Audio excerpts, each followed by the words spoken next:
Yo, yo, yo, yo. All right, we are live. We are live. Like ABL says, we are live.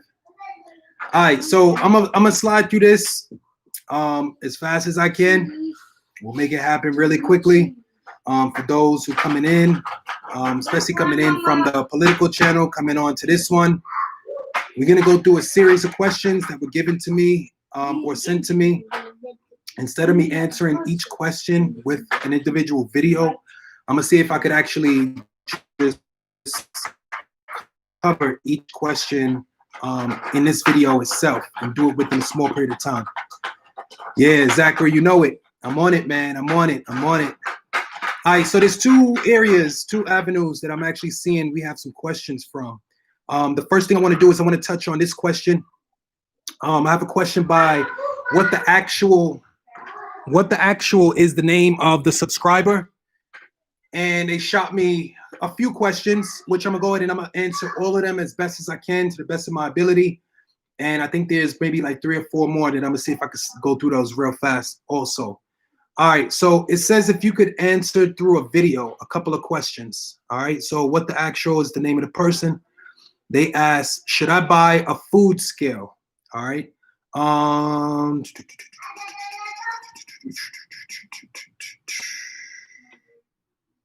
Give me a second. Let me see if I can run through this. All right, cool. So I just wanted to see if at any point in time, give me a second, Kai. Give me a second. I wanted to see if at any point in time she stated a goal, or he or she stated a goal. So what ends up happening whenever any questions are asked, what will always help me as a personal trainer in order to give you any assistance or any type of help or tips or advice, it's usually going to come from me knowing what your goal is. All right. Depending on what your goal is, usually will tell what you're actually going to need. All right. So I'm going to go ahead and try and guess what your goal is. It's probably one of the above. You probably either want to build muscle. Let's put it like this. You probably either want to gain weight, maintain your weight, or lose weight. One of the three.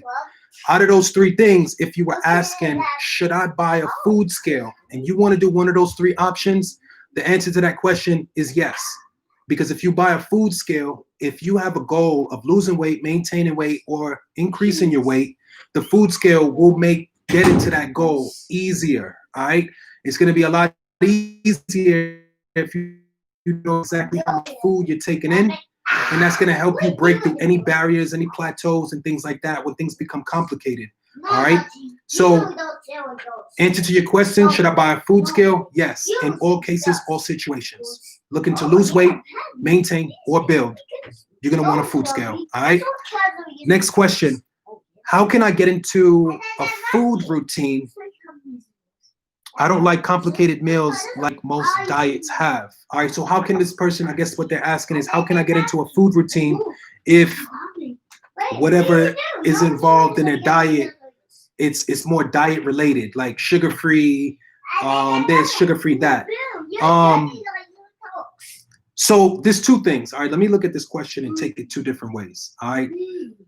Some people might look at food and look at the meal as complicated. All right. Sometimes meals become complicated because if you can't add certain things to it, like sugar and salt, you'll have to dress up the meal with all types of different things. And that might make the meal seem like it's complicated to some degree. All right. If you feel that the meal is complicated in a sense where when it comes down to dressing it up, that's where the complications take place. Usually dressing it up is in order to make the meal taste better. So if you're not into taste and you're not caring that much, then when it comes down to it, don't dress it up. Don't complicate the meal. Just eat it for whatever it is. Now, what this person could also be stressing is that maybe that what's making a diet complicated is the sugar-free stuff, and they just don't like those type of complicated meals. Sugar-free this, sugar-free that, low calorie, low sugar.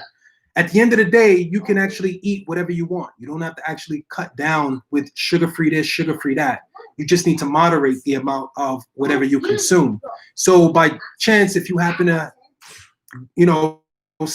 somebody ends up giving you some candy or something, cookies, cupcakes, that's all fine to consume. as long as the amount consumed is done in a moderate amount that doesn't actually impact whatever your goal is. All right. If your goal is to lose weight, you packing in 2, 3, 4 cupcakes, it's not going to help you get there. But if you actually had half a cupcake, you could actually still achieve your goal, and you still ended up kind of satisfying those cravings.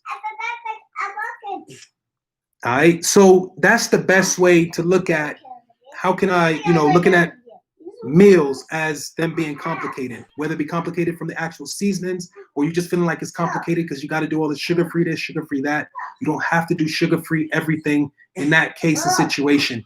You can do normal amounts, normal sugar contents that should be in food, natural sugars. Hi, give me a second. Natural sugars and stuff like that is good. It should be in the equation. Just cut back on the original amount that you plan on having. Just have less. How can I get into a food routine? I really can't tell you how to get into the food routine. It comes with the flow of consistency, okay? I could tell you till you turn blue to eat breakfast, lunch, and dinner at 8 a.m., 12 p.m., and 6 p.m. But I don't really know what time you woke up. I can't really tell you much if I don't really have more information than that. So telling you about getting on an actual food routine in order to make it easier is if you actually aim for consistency, possibly eating your meals of food around about the same time. Or if it's not going to be consistent with your meals, you can make sure you're consistent with your foods, okay? On top of consistent meal times and types of foods, you want to throw exercise into your routine. By you throwing exercise and consistency into the equation, that usually leaves and opens up the opportunity for you to actually get into an actual food routine, okay? Hopefully that answers the question of how can I get into a food routine? And then the next question, hopefully I answered it a few minutes ago. I don't like complicated meals like most diets have. That's what it was. All right. Should I join a gym? This is the third question. The person decided to mention that I live in the sticks, so it would be 15 miles away. But is it worth it? All right, it goes both ways. Again, this is another point that it reflects what your goal is. All right, your goal will reflect if you need to go out and get a gym membership now. It'll also reflect whether you don't ever need a gym membership. And then it'll say if you need to get a gym membership sometime in the near future, all right? It can go either of those three ways. Now, if you feel like, man, I hate the gym, I feel intimidated, I don't really want to go to the gym because that's not the place I want to actually lose my weight, this, that, and the third, whatever. If that be the case, then feel free to do an at-home program that is going to work, okay? That is fine. Now, you do have some limitations on what you can and can't do at home. The gym allows much more than what you could actually get from your actual home routine. Hi. So you can get a lot more from the gym in your actual losing weight experience. It tends to not be as boring also. It gets very boring when you actually do your routine at home because it gets very, very repetitive and you find that, yo, look, I want to do a different machine. I want to, see different stuff, see different people. So you might find that, getting a gym membership might be something that you do just out of boredom. If you decide to get a gym membership just because you want to switch it up, that's always a way to go. You don't have to do that. You also might consider getting a gym membership sometime in the near future. All right? You might find that, right now, everything is cool. Whatever, whoop, you go to the gym, or you don't go to the gym, and you're consecutively or consistently losing weight all the time. You're dropping the pounds. Well, that's usually the case, all right? In most people's cases and situations, you're going to find yourself losing weight mainly for the simple fact that you're reducing your amount of calories that's coming in on a day-to-day basis, all right? If you were to add gym into the equation, that's also going to help get rid of a lot of your weight also. It's just an aid at the end of the day. Getting your body into good health is usually done with the gym, but it doesn't have to be done with the gym, all right? It's easier done with the gym because you have more options. You get tired of the treadmill, you hit the elliptical. You get tired of the elliptical, you hit up the Stairmaster. You get tired of the Stairmaster, you might just want to do laps around your gym if they provide a little track for you to do that in. you have many more options, and your chances of boredom, which boredom is your enemy. At the end of the day, boredom is your enemy, because if you get bored from what you're actually doing, the chance is none. And if you find yourself very, very bored and bored enough, you may not exercise at all. So sometimes you may find that the gym will create variety and allow you to actually be consistent and not go through the same boredom you would with your at-home workouts. All right. So get your gym membership. It does open up brand new doors. You could also push for a gym membership in the future. Decide to lose weight for the next 6 months at the crib. Completely up to you, however you want to do it. All right. Hopefully I answered all 3 questions.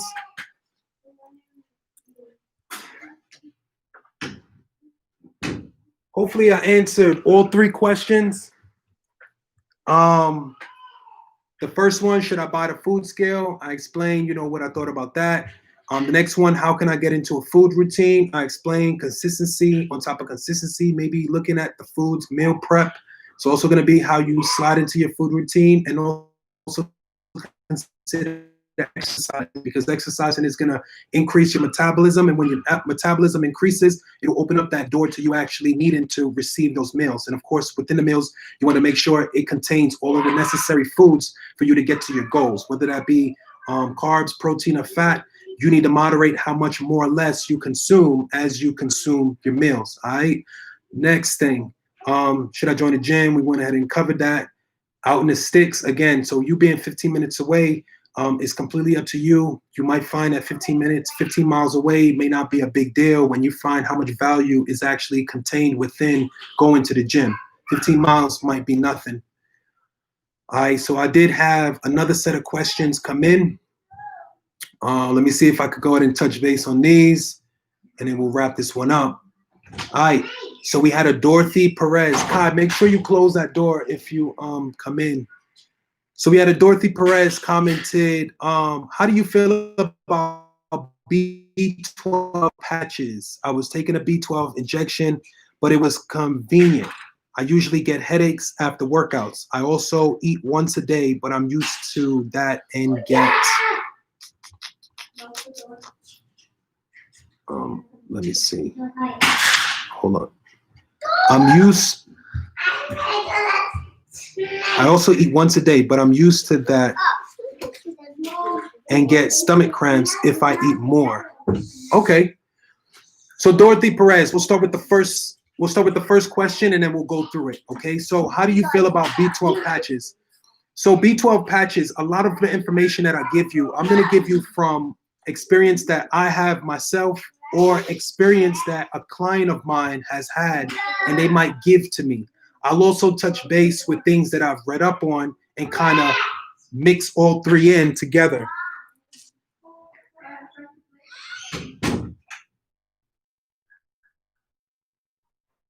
So I'll try and get it in where I mix it in all together, all right? So when it comes down to the B12 patches, it could be looked at in 2 different ways, all right? If you feel that your body, so what B12 usually is in relation to is energy. If you look up any energy drinks, more than likely the energy drink that you look up is going to contain caffeine, it's going to contain B6 and B12. And you'll find that B6 and B12 is usually related to the body and energy. This person mentioned to me that they only eat 1 meal a day. The fact that they're complaining about their energy levels being high or low or whatever's going on, them eating 1 day could actually contribute to them feeling like this. Now, I say that, but what I don't know, what could hold me back from actually saying that, is how much, where's their activity levels.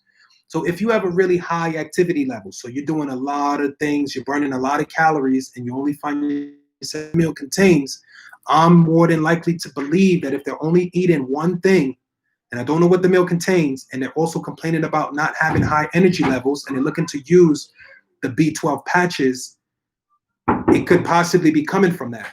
Give me 1 second. It could possibly be coming from that. Give me 1 second. 1 second.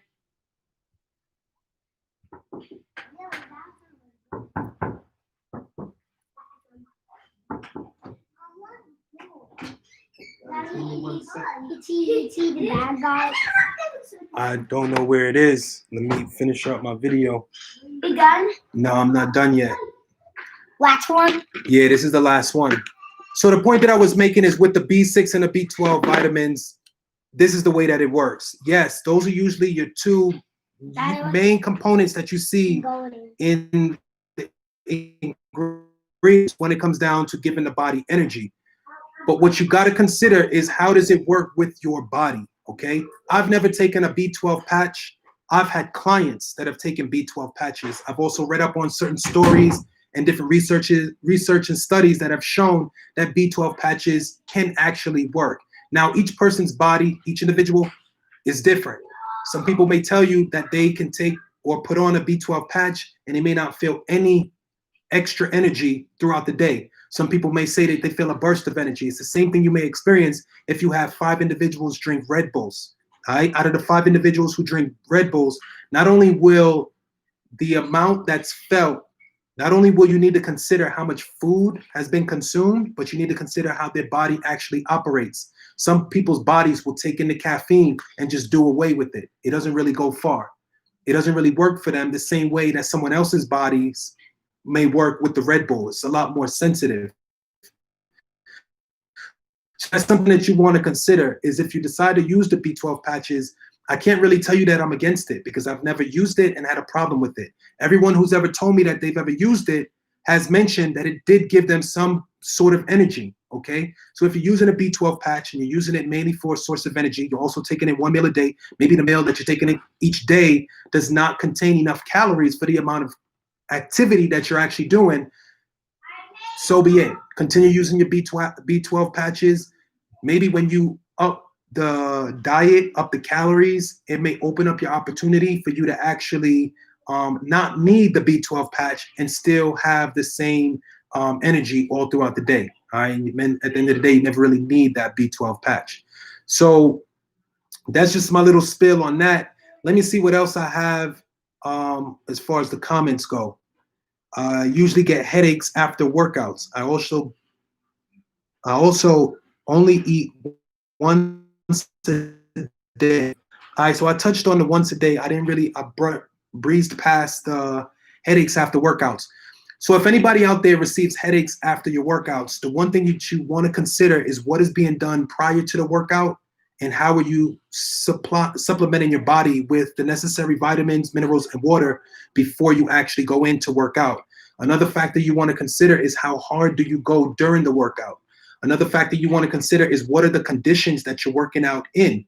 I've seen people work out in extremely heated conditions that leaves them with a headache. Usually the headache will stem from the dehydration. In an extreme, something such as like hot yoga, in an extreme environment like that, what it'll do is it'll end up causing you to sweat. And if you haven't supplied your body with enough H2O, you sweating in an extreme heated environment like that may not be what your body needs and desires at the moment. So instead of you having a benefit from what's taking place, it's actually hurting you. It's sucking all the water out of you, things like that.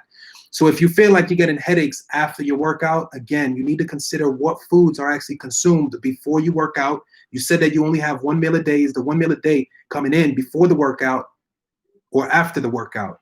If it comes in before the workout, you need to consider and think about what you're eating. If you're having headaches after the workout, you need to consider and think about possibly eating before the workout in order to open up your body's opportunity to not have those headaches after you train, okay? Prior to training, the way that it'll unfold, prior to training, if you don't supply your body with enough calories, is your workout really, really hard and you do face the chance of actually getting a headache.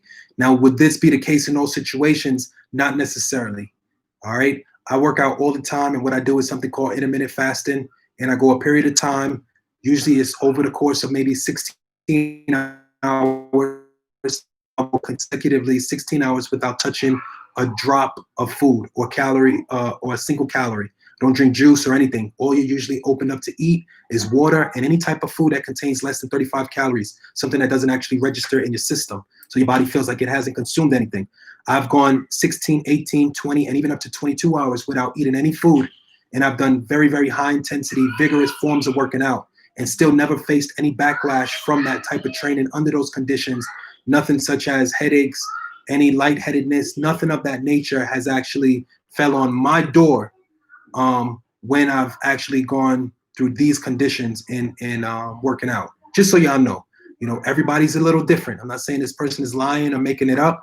I'm just clearly stating that this could be the case for them. So they need to go about whatever other necessary measures in order to minimize this problem or to make it not happen at all. Which, if you're asking my advice, I would go ahead and say, go ahead and supplement your body with some calories before you work out, and focus on the type of calories. On top of focusing on the type of calories, be sure to dig into the amount of water that you're consuming. Okay, the water you consume needs to be more than what's needed for the body. Also look into your conditions that you're working out in, hot, cold, whatever that is, and also consider the type of workout, how intense you're actually going. All of this could play into why you're having a headache. If you fill me in with more details about the same question, I could fill you in with more advice and more information, because you see it's very open-ended. I'm giving you as many options and choices that I possibly can that might help uncover what your problem is while dancing around it. I'm trying to give you what'll happen if you're eating before you work out, after you work out. All of this stuff is something that you really want to consider, but I can only give you so much if I only have so much information. So let me see what other questions we have. I think I'm summing it up and getting it down to the very end. Let me see what we have. Oh, okay, I have my man right here, Generic IGN. Says, hey, man, is there a nickname we can call you? Yeah, call me CG. All right, too long to write your whole channel name. All right, just call me CG. Anyway, wanted to ask, what are some push-up variations I could hit up for triceps besides the diamond? Very good question. This is definitely more of like your male question, if you ask me, because it's occasional that females end up getting down and doing push-ups, but they still out there. Wifey does get in and do her push-ups or whatever. She does it on her knees or whatever, but it is what it is. She still does a push-up. So my man is asking about variations and what can he do outside of the diamond push-up. So if you're not familiar with it, let me go ahead and give you exactly what he's trying to explain. So when you do push-ups, if you do a diamond push-up, it usually involves you making a diamond just like this, all right? Now, when you do your diamond push-ups, there's two ways to do it. You could either let your elbows off top. I'm gonna tell you right now, those are two variations that you could dive into, all right? If you are not doing it with the elbows flaring out, that's an open option. Usually you'll find that way is a lot easier. And then if you were to actually tuck in the elbows, that would give you the opportunity to hit more triceps, and it'll also add a variation, all right? This is going to seal the deal when you're talking about variations in the type of workout or the type of push-up that you want to do. If you're looking to target the triceps and you've already done the diamond, and you've done the diamond and let your elbows flare out, and you've done the diamond and let your elbows tuck in, the most you can do from there is you need to consider and think about what helps you to target your triceps during a push-up, okay? In order for you to target the triceps, it's better done with the hands and elbows closer to the body. If you let your elbows and hands flare out, yes, you still target the triceps. Yes, it's still a secondary muscle. Your primary muscle group will be your pectorals and your front deltoid, which is your shoulders, okay? Those are the primary areas that are gonna be worked during the push-up exercise. The secondary areas are areas such as the triceps, all right? Your side deltoid. Your back also plays a role in you actually doing your push-ups. So with that being said, when you're looking at variations, if you really want to consider having multiple variations and me not sitting down and saying, all right, do this one, do this one, do this one. All you need to know and think about is what type of things and how many different types of push-ups can you do while keeping your hands as close as you can to your body, all right? So you can have a variation where you actually place your hands a lot lower, so your hands end up a lot closer to the upper belly button area, and you can do your push-up just like that. Just by you knowing that your arms are tucked in and this close, that'll ensure that you're working and hitting that tricep a little bit more than if you had your hands flared out this much, yeah, and slowly pushing up. All right, this is where your variety is going to be. Go ahead and hit like 3 sets here, 3 sets here, 3 sets here. You can hit 3 sets with the elbows flaring out with the diamond, 3 sets with the elbows in with the diamond, and then boom, I just gave you 5 variations. Just moving up slowly from one area to the next, going up.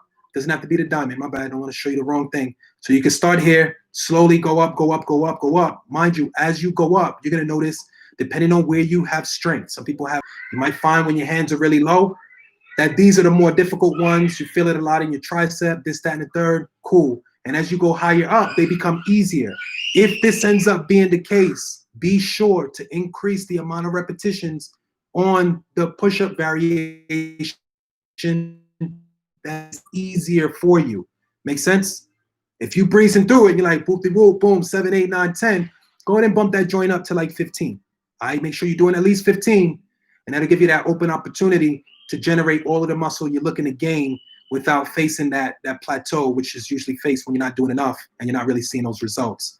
I think that's going to really sum up most of what the questions were. Let me see if anybody's saying anything. Zachary says, "Are you rolling today? What do you think about weight gainer and muscle mass milkshakes?" All right, Zachary, if you're still in the building, I'm going to go ahead and answer your question. I used to have a gym membership, but I spent about $500 and do all my workouts at home. Okay, that's still able to be done. Did you play any sports in school? I'll be back, man. Gonna go get food. All right, so if Zachary says he's leaving, he's gonna come back, he's gonna go get food. So I'm gonna go ahead and answer his question, and then I believe Draper Scott asked me a question. So we just got a couple more, and then I'm gonna go and slide out.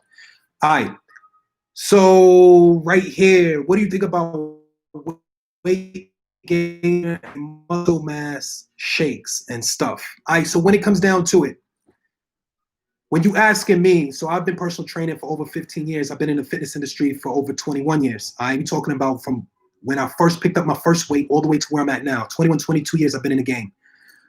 Actually training people, I've done that for about 15, going on 16 years. When it comes down to supplements, I would advise that everybody actually go the furthest you can without using supplements. All right, see if you could gain all of the necessary mass by just consuming all of your basic natural foods. Now, if you're looking to be or gain mass, you might find that you might have to go a little outside the healthy box in order to build mass, because you're not going to build mass with salads, grilled chicken, and grilled fish. All right, it's just not going to happen. Or you're going to be eating mountains and mountains and mountains of that stuff, and it might not even be able to be done. All right, you might get sick and throw up or whatever. So you might find that if you have a slice of pizza or a hamburger, that'll actually rev your calories all the way up to where it needs to be, to where you could actually gain weight, gain mass, gain size without having to use the weight gainer. Now, if you go through a period of time, right? Let's say you go through a period of time and you're like, yo, listen, I already tried to eat like burgers and fries and shakes and pizza. And I've seen this happen. Or this is what my clients told me.